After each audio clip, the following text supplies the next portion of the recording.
Muchas gracias por continuar con nosotros esta mañana. Recibimos en los estudios de Canal 2 el presidente del Tribunal Supremo Electoral, Eugenio Chicas. Conversaremos sobre varios temas de coyuntura electoral de nuestro país. Bueno, mire, vamos a mostrarle más adelante cómo en distintas brigadas que ya tiene desplegadas o va a desplegar el Tribunal Supremo Electoral, pues usted puede consultar sus datos del DUI, dónde le toca votar, eso es lo importante, ¿no? Pero también hay otros temas que queremos consultar con el presidente del Tribunal Supremo Electoral. Tenemos un nuevo código electoral en nuestro país. Desgraciadamente, este nuevo código no habla sobre el tema de las sanciones para la campaña adelantada, pero también hay otros temas como las acusaciones que ha hecho el Partido de Alianza Republicana Nacionalista Arena de que el Tribunal Supremo Electoral o que desde el Tribunal Supremo Electoral se podría estar fraguando un fraude, dijo.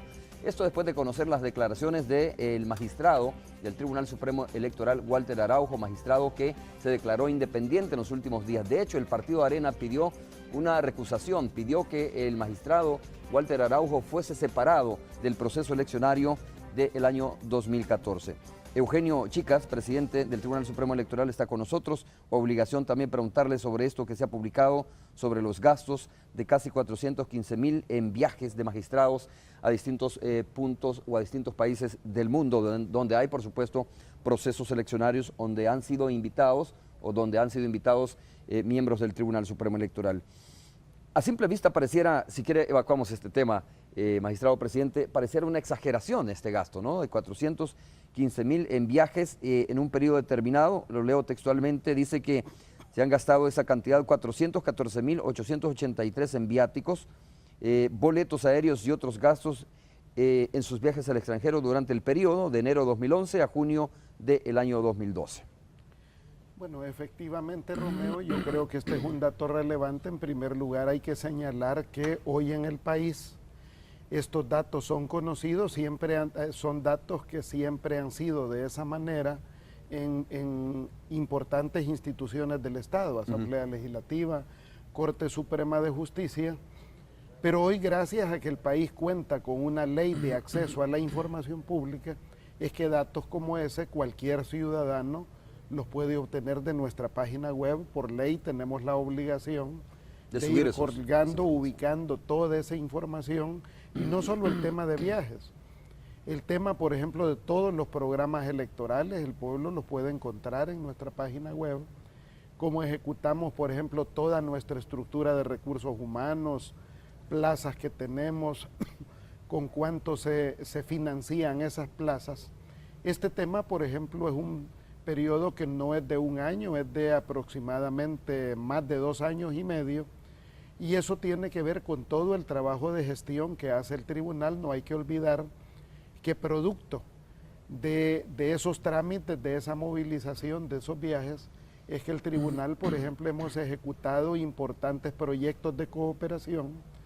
Por ejemplo, con AID ejecutamos en la elección anterior un proyecto por alrededor de 3 millones de dólares. Eso lo ejecutamos con Democracia Internacional, con fondos de AID, y ahí está reflejado el trabajo de gestión y cooperación. Este año estamos ejecutando un proyecto de 1.3 millones de dólares de la Unión Europea, y eso es producto de esos mecanismos de cooperación de gestión internacional. Y de la misma forma, por ejemplo, estamos recibiendo también cooperación del Tribunal de México, del Instituto Federal Electoral de México y del Tribunal Electoral de Costa Rica en materia de ordenamiento del sistema jurisdiccional del Tribunal Supremo Electoral. Y adicionalmente hemos recibido apoyo del Tribunal de República Dominicana en materia de sistemas de transmisión de resultados y del Tribunal también de Panamá en materia de voto desde el exterior. ¿Qué quiero decir, Romeo? Que lo que puede calificarse como algo extraordinario, como gasto de excesivo, muchos viajes, etcétera, se ve reflejado, ¿no?, en mecanismos de cooperación de los cuales se ha visto beneficiado el tribunal para mejorar su trabajo. Ese es el sentido, Romeo. O sea, es decir, ¿se justifica, según usted, este gasto? Se justifica, incluso nosotros, no solo son viajes donde participan magistrados, sino personal técnico especializado, nuestro personal jurisdiccional. Algunos de ellos han pasado por escuelas en México, por escuelas en Costa Rica, etcétera. El personal técnico el voto desde el exterior, por ejemplo. Hemos enviado personal a formarse a México, por ejemplo, porque México y Panamá, ambas experiencias, enviamos personal técnico, tienen el mismo sistema que nosotros estamos implementando de voto desde el exterior por medio de correspondencia. Magistrado presidente, ¿no tiene usted ningún inconveniente, pregunto, en aras de esto mismo, de la transparencia, de una auditoría? Porque el Partido Arena ha arremetido ya en dos temas específicos, ¿no? Uno de ellos es precisamente en el tema de los gastos del Tribunal Supremo Electoral y otro en el tema de lo que denunció y que nos sorprendió a muchos, que desde el Tribunal Supremo Electoral podría estarse fraguando un fraude, sobre todo después de conocer las declaraciones, dijo, de su magistrado en el Tribunal Supremo Electoral, Walter Araujo, que hoy se ha declarado independiente. Por eso es que Arena dijo, hay que ponerle mucha atención a lo que está pasando al interior del Tribunal Supremo Electoral. Sobre el tema de auditoría, al contrario, nosotros como tribunal siempre hemos estado abiertos y a nosotros nos interesa la auditoría. De hecho, esta siempre se da absolutamente sobre todos los recursos, porque eso es lo que permite que luego las instituciones del Estado nos den la solvencia del caso cuando han tenido la posibilidad de auditar todos nuestros gastos. De hecho, la ley, la normativa establece la Asamblea Legislativa, desde que nos extiende los recursos, deja ordenados los mecanismos de auditoría que luego nos ejecuta la Corte de Cuentas. O sea que en este caso, aunque nosotros lo solicitemos o no lo solicitemos, es obligación de las instituciones contraloras fiscalizar absolutamente todos los fondos, porque eso depende con que luego nos extiendan los finiquitos como funcionarios públicos. Por ejemplo, inmediatamente después de ejecutados todos los presupuestos electorales y los presupuestos anuales, son auditados por la Corte de Cuentas. Por lo tanto, debe de haber tranquilidad ciudadana en el sentido de que todos los recursos que maneja el Tribunal Supremo Electoral están sujetos a control, a auditoría. Es más, yo he ofrecido que para la ejecución de estos 40 millones que estamos utilizando en la organización del tema electoral, de la organización de voto desde el exterior y de voto residencial, yo he ofertado el generar mecanismos con instituciones ciudadanas que permitan auditar, montar un mecanismo de transparencia que permita que desde los medios de comunicación, desde cualquier institución de la sociedad civil o universidades, nos colaboren para poder auditar estos recursos. O sea, ¿por qué? Porque nos interesa mucho la transparencia, que la gente se sienta segura de que los fondos públicos están siendo bien utilizados por el Tribunal Supremo Electoral. Desde el tema de los viajes hasta cualquier otro tipo de gastos que incurra el Tribunal Supremo Electoral. Así es, y por eso te informo de que todos los gastos que el tribunal le hace por ley, estamos obligados a colocarlos en la página web y que cualquier periodista, cualquier ciudadano que así lo requiera, la ley nos obliga a entregarle la información. Estos son mecanismos modernos de transparencia a los cuales no está sometido solo el tribunal, sino todas las instituciones del Estado. Pero si ustedes ubican en los rankings, el tribunal estamos catalogados como una de las instituciones que más oportunamente y en mayor volumen está colocando su información de manera actualizada en nuestra página web. Arena dice que desde el Tribunal Supremo Electoral, magistrado, podría estarse fraguando un fraude para las próximas elecciones. No sé si usted ha tenido la oportunidad de reunirse con dirigentes del Partido Arena y han conversado sobre este tema, ¿no? Supongo yo que sí, se habrá reunido con algunos dirigentes para conversar sobre este tema y también sobre la solicitud que en determinado momento dijo el Partido Arena que iba a hacer, no sé si al final se materializó esta solicitud de una recusación en contra del magistrado Walter Araujo para que no conociera el proceso eleccionario del año 2014. Bueno, en primer lugar hay que señalar que el Tribunal Electoral tiene una composición mixta. Este es un tribunal que, a diferencia de otros países, se ha asegurado desde la reforma del año 92, que surgió de los acuerdos de paz y que tiene rango constitucional, se aseguró que 3 principales partidos estén representados en el tribunal y que además haya 2 delegados de la Corte Suprema de Justicia. Los mecanismos de postulación han sido asegurados mediante lo cual la Corte Suprema de Justicia envía 2 ternas a la Asamblea Legislativa para que de ellas se elija a 2 titulares y luego otras 2 ternas para 2 suplentes. Y de la misma manera se previó de que los partidos envían ternas también para elegir a titulares, el FMLN, Arena. En este caso hay una situación especial donde no hay un tercer partido, sino que la Asamblea Legislativa de la sociedad civil eligió a un tercer magistrado por la incidencia de una sentencia constitucional que determinó separar al tercer magistrado partidario. Era Julio Moreno Niños. Sí, que consideró de que no estaba debidamente electo y que no correspondía. Entonces, en ese sentido, los magistrados cuando somos electos es sobre ternas que entregan los oferentes. Electos, a partir de ese momento, únicamente hay 2 mecanismos para cuestionar el trabajo de cualquier magistrado, o 3 mecanismos. Uno, lo público, que son los medios de comunicación, que es lo que ha ocurrido. 2, el Tribunal de Ética Gubernamental, que tiene competencia para dirimir, para investigar el desempeño de los magistrados del Tribunal Supremo Electoral o de cualquier funcionario público, y pues el Tribunal de Ética se ha caracterizado por tener un buen desempeño y una vigilancia estricta sobre los funcionarios públicos. Y en tercer lugar, para el caso de los magistrados, existe la figura legislativa del antejuicio, que es necesario configurarlo, establecer las causales para poder separar a alguien del cargo, y pues tiene que acudir a la Asamblea Legislativa, llenar los requisitos de ley. Creo que lo que tenemos en el caso de Arena es un conflicto de orden interno, de orden partidario, que en primer lugar, debo decirte, y como tú lo señalabas, yo me he reunido con personeros de Arena por separado, me he reunido con su secretario general, con el señor Jorge Velado, me he reunido con el COENA también para discutir estos temas. ¿A petición de ellos?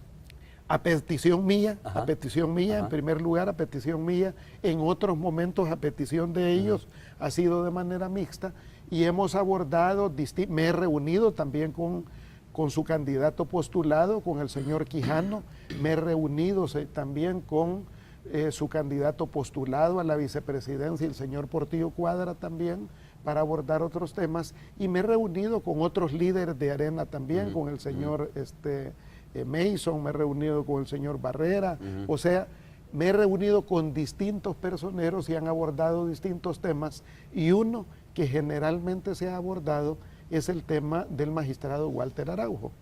Entonces, cuando lo hemos abordado, yo les he señalado, bueno, en primer lugar, ellos debieran de resolver esa situación en su normativa interna como partido, porque el señor Araujo pues no ha dejado de ser militante de su partido, ya que eso lo permite la Constitución, o sea, es totalmente legal de que él pertenezca a un partido, fue postulado por un partido.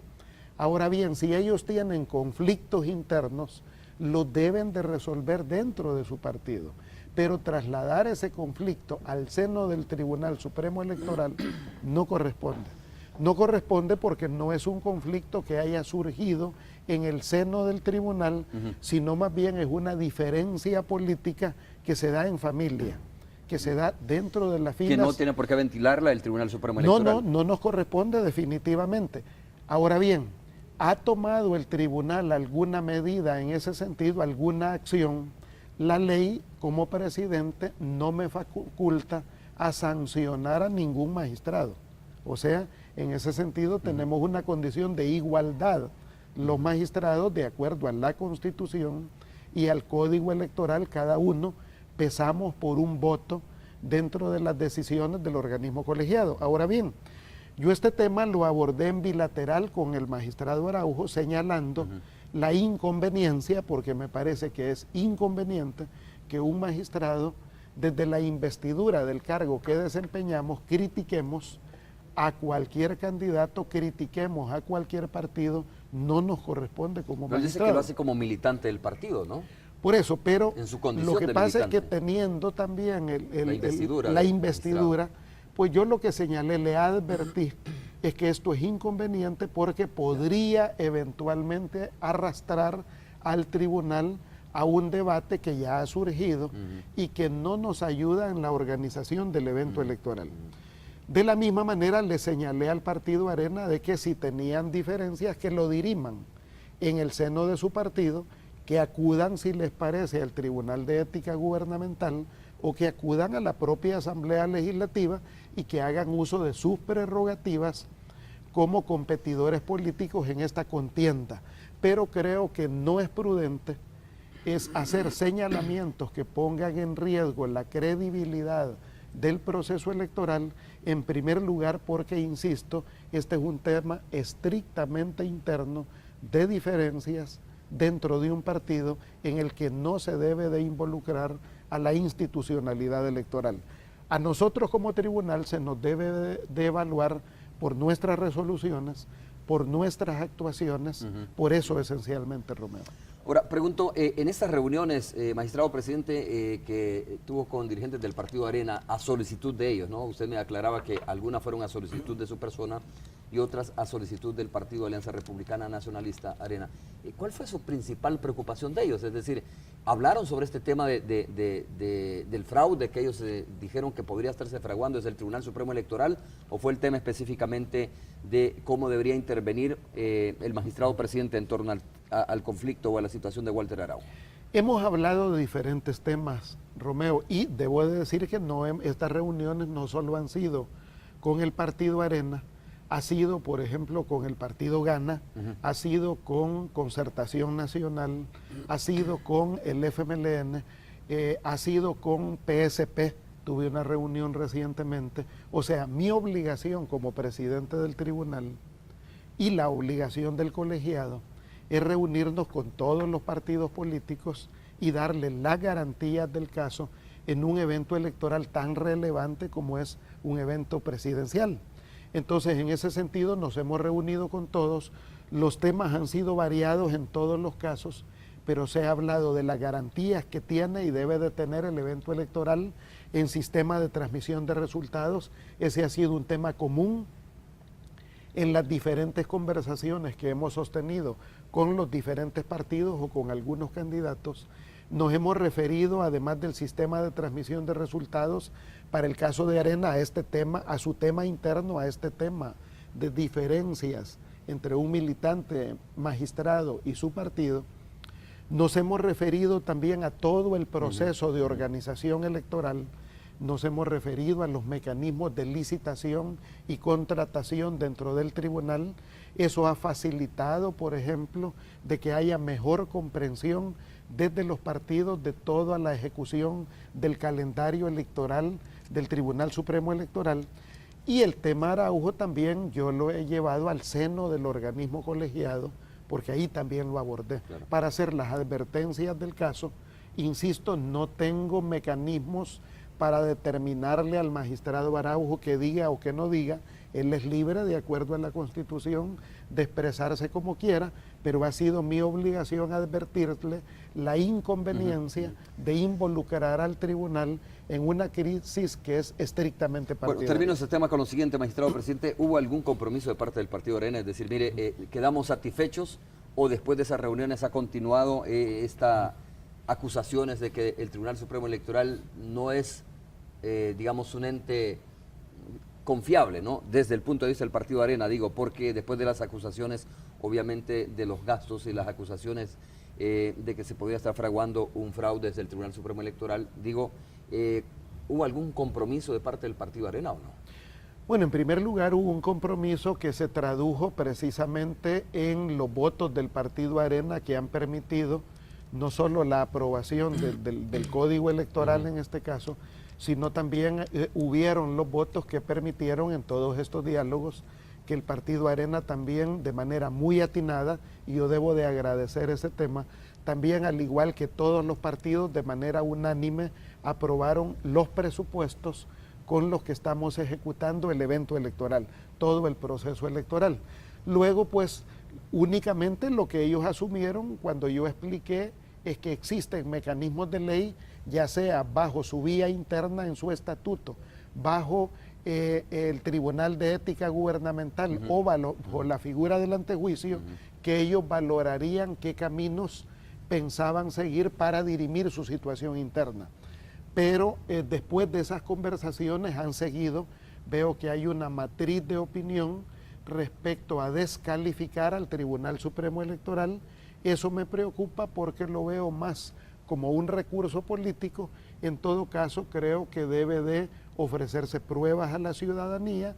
Yo de todas maneras seguiré conversando con ellos para que ellos nos expongan qué son los elementos de duda que tienen sobre el desempeño del tribunal, más allá de lo que puede ser el desempeño del magistrado Araujo, pero el magistrado Araujo es un voto, no es el todo, y a nosotros se nos debe descalificar por el desempeño global de la institución, y en ese sentido debo de decirte, Romeo, el tribunal tenemos hoy un importante prestigio en la ciudadanía respecto a que las decisiones que ha venido tomando este tribunal están apegadas a derecho, son éticas, son justas y han sido bien calificadas por la ciudadanía. Bueno, muy bien, vamos a dejar hasta aquí este tema. Ciertamente, creo que yo recuerdo, los últimos 2 eventos electorales, el Tribunal Supremo Electoral fue muy eficiente, sobre todo en la transmisión de los datos. Creo que fueron hasta puntuales, ¿no? Con las horas, cuando dijeron a tales horas vamos a tener los primeros resultados. Y lo bueno de todo es que en línea la población podía consultar los resultados de las elecciones a nivel de departamento, a nivel de municipio. Usted podía darse cuenta si era Arena, si era el FMLN, si era Concertación Nacional o el PS el que iba ganando las elecciones o el que había ganado las elecciones en ese municipio, incluso por porcentajes, cuando todavía no era, digamos, no era el recuento del 100% de los votos en esos municipios. Vamos a hacer la primera pausa. Cuando regresemos, usted recuerda que hay un nuevo código electoral. Vamos a preguntarle al magistrado presidente del Tribunal Supremo Electoral si le satisface. De todas formas, él tiene que aplicar lo que aprueba la Asamblea Legislativa, pero hay herramientas que son importantes para el proceso eleccionario que está viviendo nuestro país. Vamos a ver si las recoge este nuevo código electoral. Volvemos.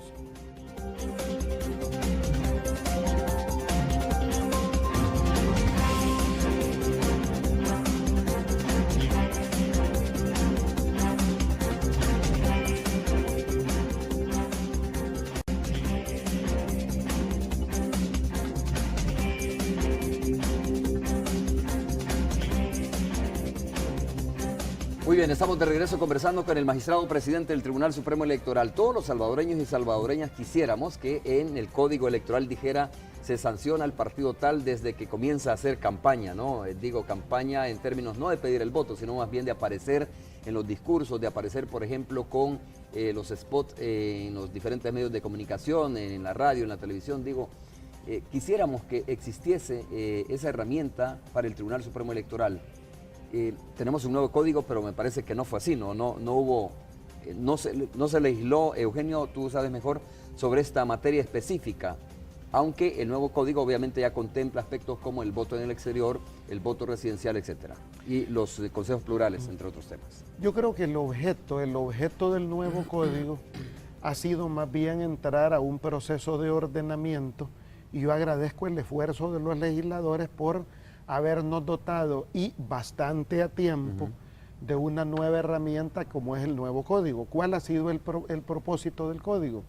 Fíjate que el anterior código ya tenía más de 180 reformas, ya que el código anterior, que se aprobó en el año 92, ya teníamos prácticamente 21 años con ese código.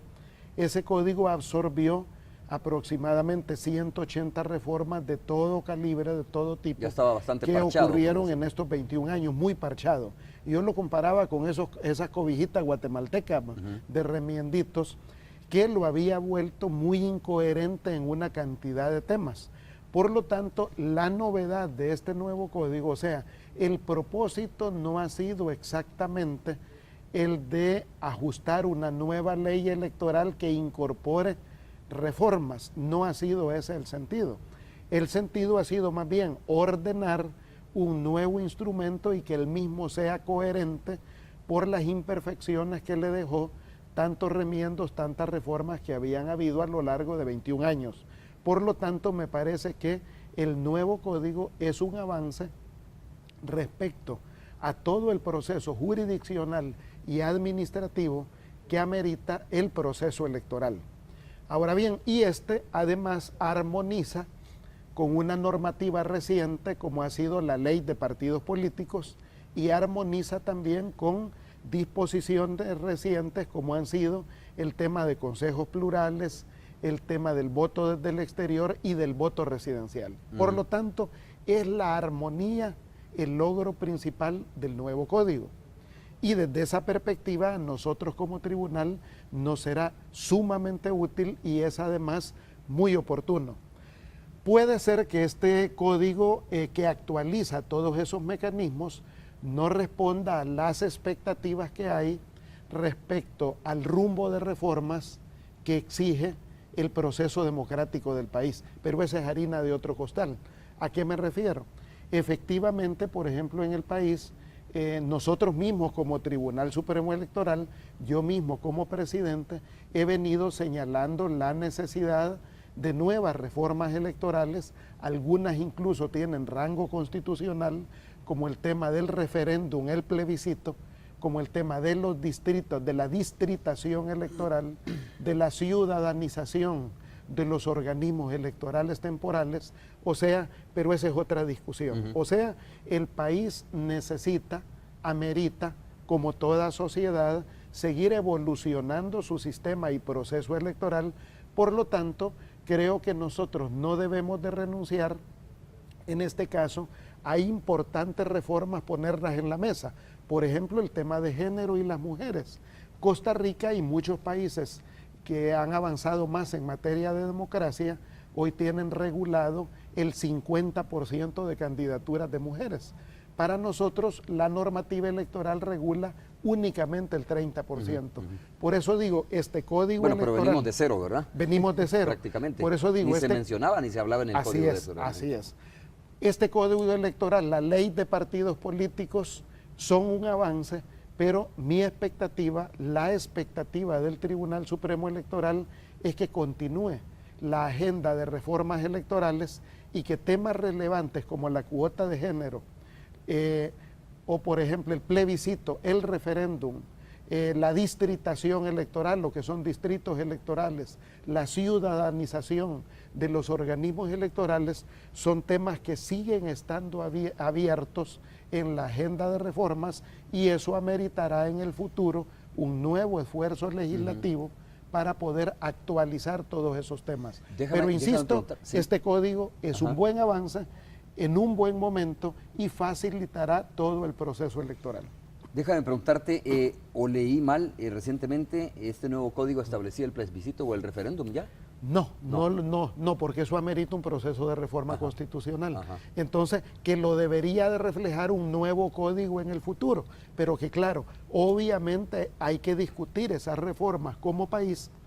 Yo creo que cuando uno revisa, por ejemplo, países como Estados Unidos, por ejemplo, han tenido un éxito tremendo en materia de referéndum y plebiscito.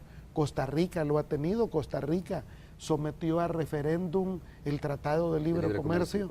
Panamá, por ejemplo, sometió a referéndum la ampliación del canal de Panamá, que era una inversión para el país de más de 5.000 millones de dólares.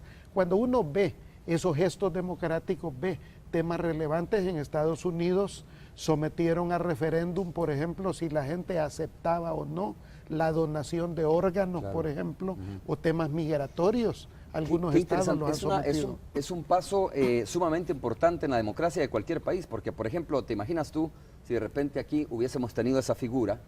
Hubiese sido obligación preguntar si hubiésemos querido la dolarización, ¿no? Por ejemplo. Que de verdad, o sea, fue un susto de eso de que de repente usted se levanta y lee el periódico y dice, estamos dolarizados porque se le ocurrió a alguien poner la dolarización.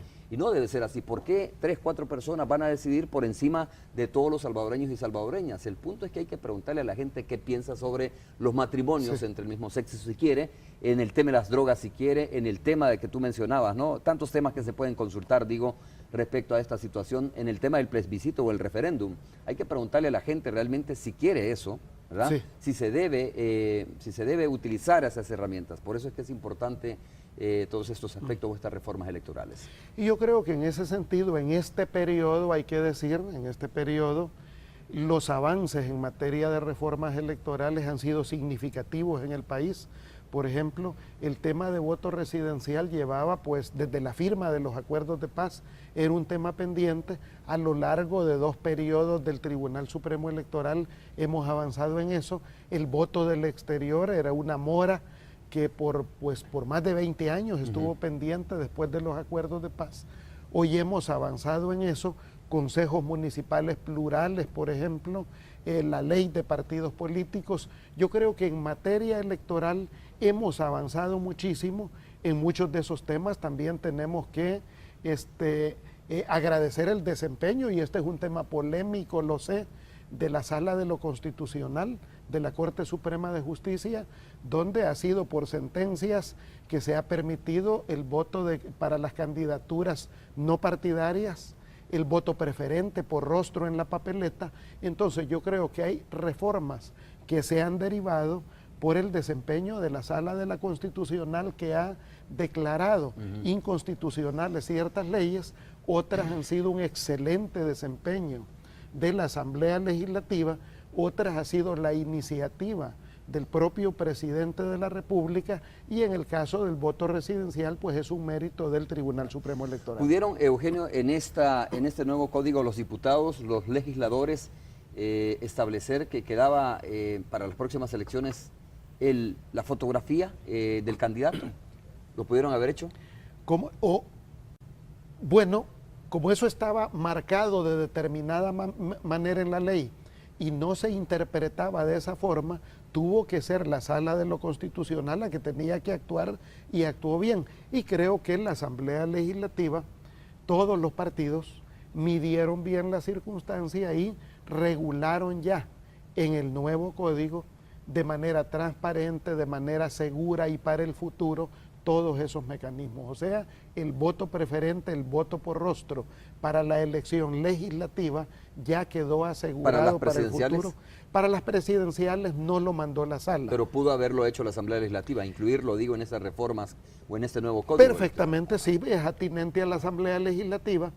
Hoy está en manos de la Sala de lo Constitucional. Sí. Yo he estado urgiendo a la Sala de lo Constitucional que resuelva sobre ese tema, que resuelva pronto, porque eso nos afecta los procesos de licitación y contratación de las papeletas electorales. Y debe resolverlo, ¿no? Porque si hay ahí un recurso presentado ante la Sala de lo Constitucional, y tal como tú lo dices, esto le mete presión al Tribunal Supremo Electoral, porque si no tiene esa decisión de la Sala, pues no puede tomar algunas decisiones que son importantes de cara a las próximas elecciones. Claro, y decir de que este es un tema, personalmente creo que no tiene la relevancia que tiene el tema de la fotografía en el caso de los diputados y diputadas. ¿Por qué? En el caso de diputados y diputadas es más relevante la fotografía porque, por ejemplo, San Salvador tiene 24 candidaturas a diputado o diputada, y si se multiplica por el número de partidos políticos, usualmente suelen ser cerca de 200 fotografías por las cuales tiene que decidir el elector. A nivel presidencial es mucho más sencillo. Hoy por hoy tenemos postulados alrededor de 5 candidaturas, han sido postuladas ya. No creo que pasemos de las 6 candidaturas probablemente.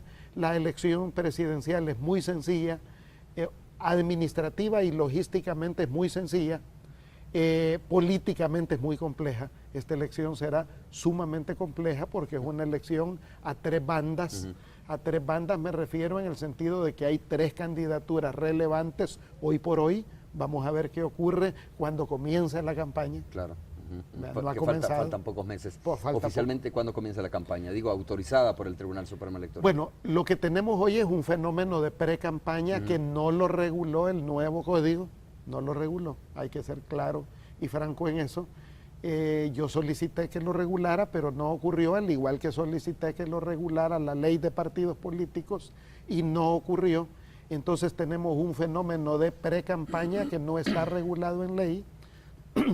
Como tribunal convocaremos a elecciones el 23 de septiembre y pues a partir de la convocatoria el día 2 de octubre inicia ya la campaña electoral. El 2 de octubre. 23 de septiembre es la convocatoria. La convocatoria, el 2 de octubre inicia la campaña.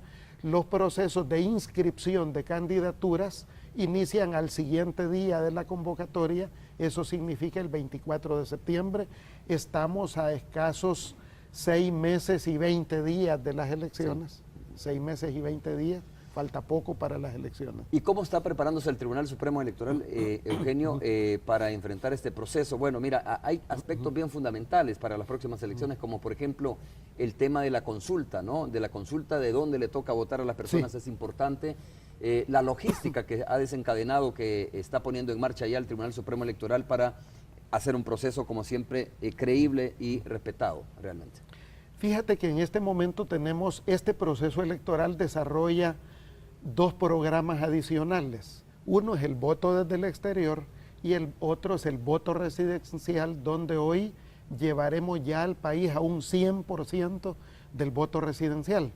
En este mes de julio estamos desarrollando hasta el 29 de julio una consulta ciudadana en todo el occidente del país, centro y occidente del país, que me refiero al departamento de San Salvador, no al municipio de San Salvador, al departamento, a La Libertad, a Sonsonate, Santa Ana y a Huachapán. Esa consulta consiste, nosotros tenemos brigadas que andan en la calle con estas maquinitas, tenemos que más de 800 brigadistas a nivel nacional, muchos vehículos, más de 100 vehículos desplegados a nivel nacional, que en este proceso de consulta ciudadana lo que están haciendo es verificando en todo el occidente dónde le toca votar a cada ciudadano. ¿Por qué? Porque hoy los ciudadanos votarán generalmente en un lugar diferente a donde les tocaba. Por lo tanto, solicitamos la colaboración de la ciudadanía. Se puede consultar en los kioscos de consulta, en centros comerciales, se puede consultar en las 77 alcaldías del occidente del país, se puede consultar en nuestra página web www.tse.gov.sb, se puede consultar por teléfono 2209-4040 o por estas maquinitas. Si tienes tu DUI, me prestas tu DUI. ¿Que van a haber brigadas especiales? ¿Que van a haber brigadas especiales para eso? Ya están. ¿Qué cantidad de gente aquí está? Bueno, son cerca de 800 personas las que tenemos desplegadas y el mecanismo es sencillo. Lo que necesitamos es el DUI del ciudadano. Digitamos ¿Estas brigadas van a DUI. llegar a las casas, por ejemplo, ¿no? ¿Van a estar colocadas en un parque, etcétera? Se desplazan por las casas, por las colonias, por los barrios y lo que necesitan es digitar el número de DUI. Vamos a ver, el tuyo lo digito, no lo menciono para que no haya ningún problema.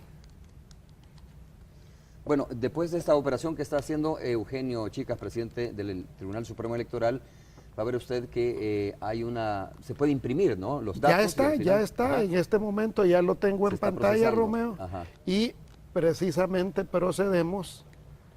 Aquí dice, bueno, tu nombre completo, el departamento al que correspondes, el municipio, el centro de votación que te corresponde, la dirección de ese centro de votación e inmediatamente la maquinita nos extiende un recibo donde están todos esos datos y ese recibo es el que se le entrega al elector, se le devuelve su DUI y de esa manera se le informa dónde le toca votar. Ahora bien, si ese lugar de votación no te conviene, pero está dentro de tu municipio otros centros de votación que te convienen, a estas alturas no te podemos cambiar de municipio, pero sí podemos escogerte uno que queda más cerca de donde vives. Y inmediatamente se llena un recibo que tú firmas. Solo si firmas tu cambio lo podemos efectuar. O sea, porque ese es un mecanismo de garantía ciudadana. De que ha solicitado votar en otro municipio, ese es en el otro mecanismo. lugar más cercano. Así es. Entonces, este esfuerzo lo estamos haciendo durante todo el mes de julio en el occidente y centro del país. San Salvador, el 18 de agosto lo vamos a iniciar a nivel nacional. ¿Y cuánta gente anda en estas brigadas, Eugenio? Porque me imagino que eso debe ser una buena cantidad, digo, para que la gente tenga la oportunidad de hacer la consulta o de poder ver dónde le toca votar, ¿no? Bueno, ¿cuánta gente? Bueno, tenemos cerca de 800 gentes trabajando en este proceso, solo en el occidente del país, pero déjame decirte que tengo datos aquí de la consulta. Por ejemplo, hasta hoy, hasta el día de ayer, por ejemplo, se habían consultado ya 133.398 ciudadanos y ciudadanas, más de 133.000, y nos han solicitado cambio de centro de votación 6.740 personas. O sea que el mecanismo funciona. Le invitamos, puede pasar por cualquiera de las 77 alcaldías del occidente y del departamento capital de San Salvador a consultarse, o con nuestras brigadas, andan con gafete, con camisa amarilla, para que se les visualice.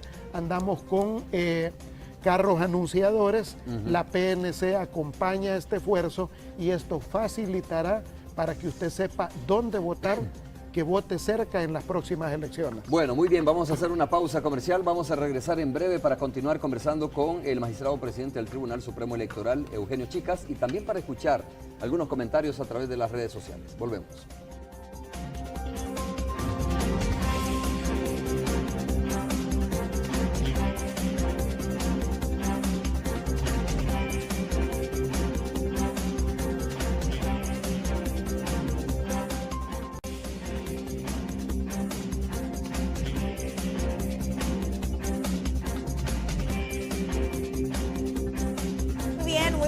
Nuevamente vamos a conocer los comentarios. Norma Barrera dice: ¿hasta cuándo van a sancionar a la clase política que anda haciendo campañas adelantadas? Creo que los salvadoreños estamos cansados de estos anuncios y eso que no han oficializado la propaganda, le aseguran. También Gustavo Hernández dice: debes de acercarse a un kiosco de consulta ubicado en los diferentes centros comerciales y ahí están los formularios, para hacer el cambio de sector. Esto con respecto al voto residencial, lo puedes cambiar, dice, está contestándole una persona que decía, que preguntaba a dónde podía hacerlo. Ricardo Hernández, de hecho, decía: si uno ya revisó el sitio donde le tocará votar en el año 2014 y ve que le queda cerca o accesible, ¿cómo hace para manifestar su conformidad?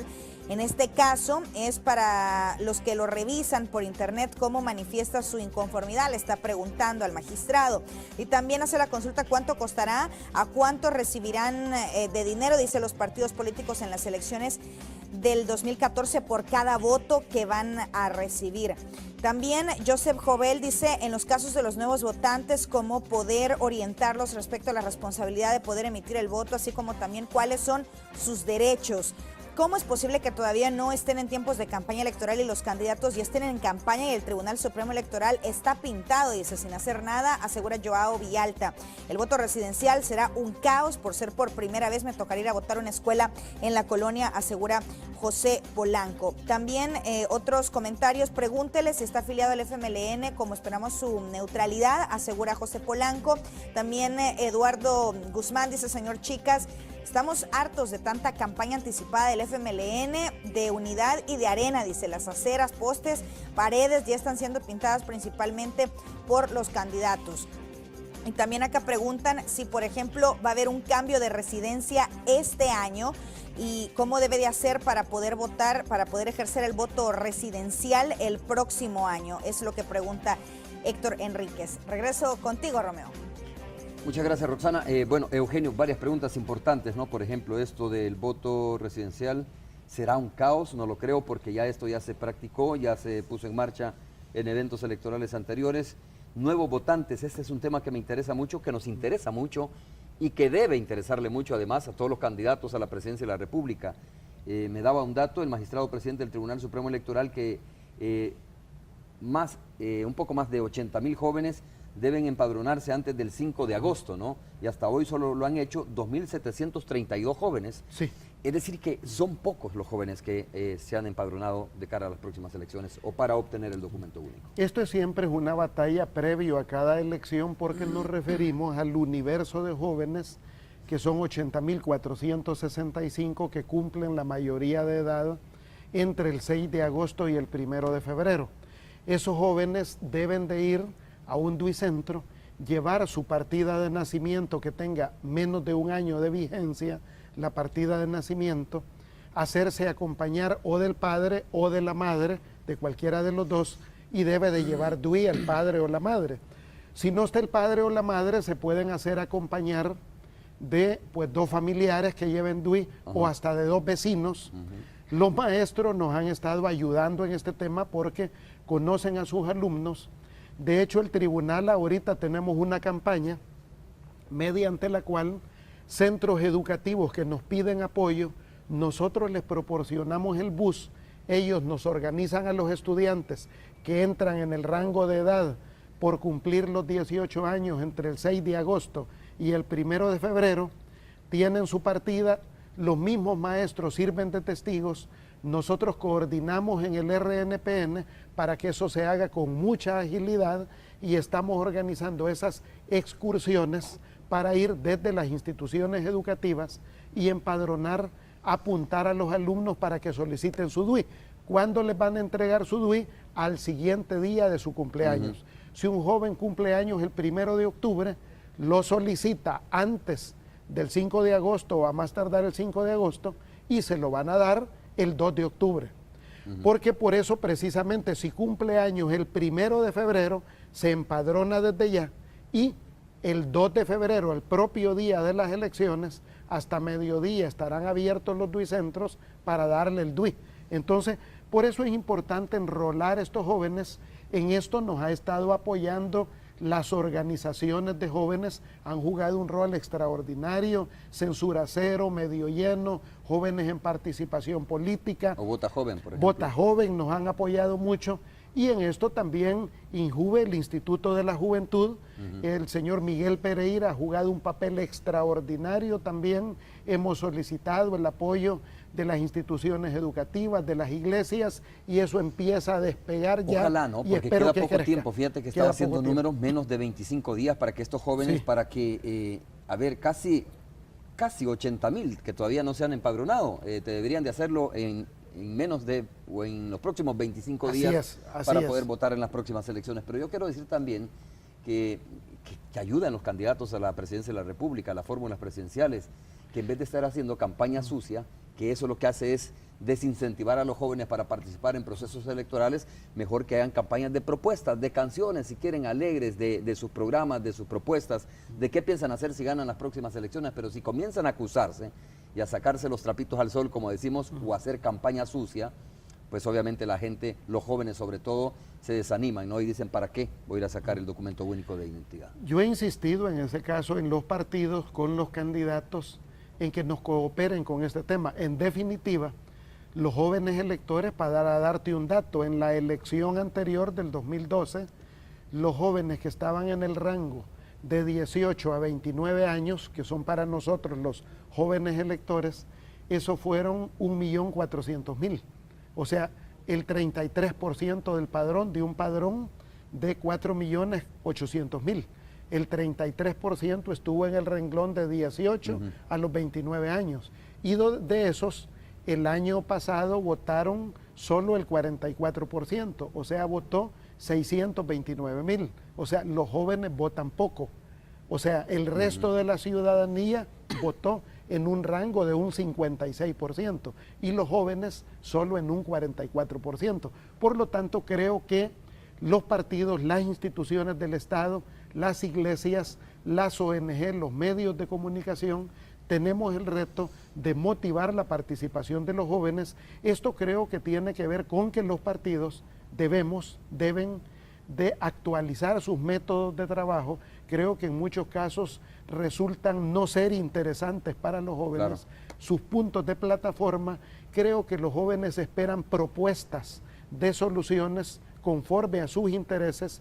Los jóvenes rechazan definitivamente las campañas sucias, la violencia, por lo tanto la campanada que la tomen los candidatos. Ok, termino con lo siguiente, magistrado presidente. El voto residencial será un caos. Yo dije, con los antecedentes que de verdad en los municipios que se puso en marcha el voto residencial en eventos electorales anteriores, lo que nos demostró es que la gente al contrario acudió masivamente a estos lugares, ¿no? Pero de todas formas, ahí está planteada la pregunta de uno de nuestros amigos televidentes. Bueno, definitivamente no, al contrario. El propósito del voto residencial ha sido ordenar, facilitar, y déjenme decirles que este ha sido un proyecto muy seguro. En el año 96, por primera vez, hicimos este proyecto en 7 pequeños municipios. En la siguiente elección lo hicimos en 23 municipios. En la elección del 2012 la hicimos en 185 municipios. Y en esta elección del 2014 vamos al 100% del país.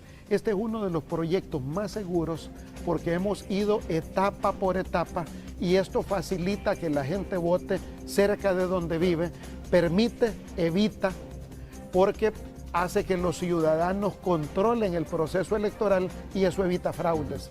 Por lo tanto, es una avanzada que vuelve transparente y seguro los procesos electorales. Bueno, muchas gracias, Eugenio, muchas gracias por haber estado con nosotros. Me quedo con esos 2 impresos, 2 tengo ahora, porque si se me pierde uno, entonces correcto. Guardo el otro. Muchas gracias. Y de verdad hay que incentivar a las personas también a que acudan a estas brigadas para que si tienen alguna duda dónde les toca votar en las próximas elecciones, que falta poco más de 6 meses, lo hagan, ¿no? Y les impriman un recibito como este donde están todos los datos, la dirección donde a usted le toca votar en las próximas elecciones. Gracias, buenos días. Muchas gracias, Romeo. Pausa comercial, regresamos en breve.